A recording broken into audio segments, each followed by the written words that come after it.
for giving this opportunity. Now, looking into the limited time, I would straight away come to the main issues. While applauding the intention and behind bringing this bank for the purposes of development, which should be the core thing for this country, which is required at this moment. And if not only because we have failed in earlier attempts, this attempt should also fail. That should not be the presumption. But while saying that, I would like to bring certain things for certain clarifications from the Honorable Finance Minister, and I'm sure she must be having those answers with her. The first is with respect to Clause 5, where foreign investment, which is mentioned also in Clause 22, with foreign investment, to what extent multilateral institution has not been defined, and to what extent the foreign investment can be taken. It is entire 74%, or there will be some restriction onto that requires to be, the Honorable Finance Minister would obviously be having the answer. The second issue is with respect to Clause 20. Now, Clause 20 says that performance will be reviewed by an external agency every 5 years. Now, this external agency has not been defined in the definition clause or anywhere. Which will be this external agency and what is meant by this external agency, and why every 5 years? Why not every year? Because in 5 years, whatever wrongs or whatever things would have come, it cannot be rectified in the 6th year.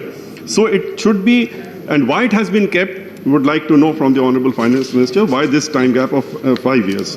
Now, Section 29, it permits private players also to set up financial institutions in the same lines. Now, whether this provision was required to be brought in this act, which is specifically with respect to a government bank, it's a national bank.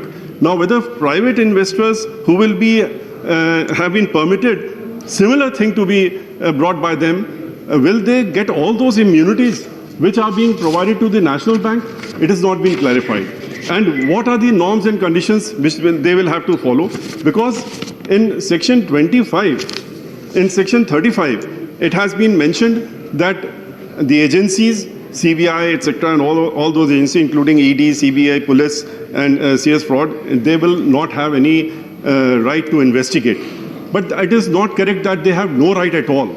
You have provided in Clause 35 itself that it can be done, but with the previous approval.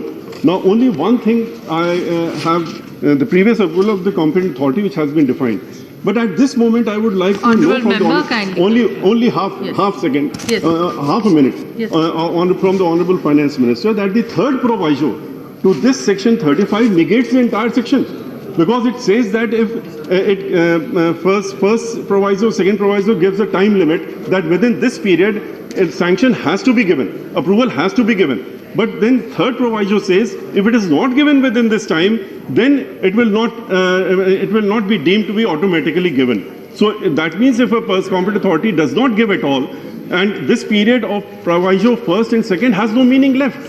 So this may be considered whether this clause of proviso 3, which says that if not given, then it will not negate, what is the impact of that. Thank you. Thank you, Honourable Member. Shri Praful Patel ji, he is not present in the House, so Honourable.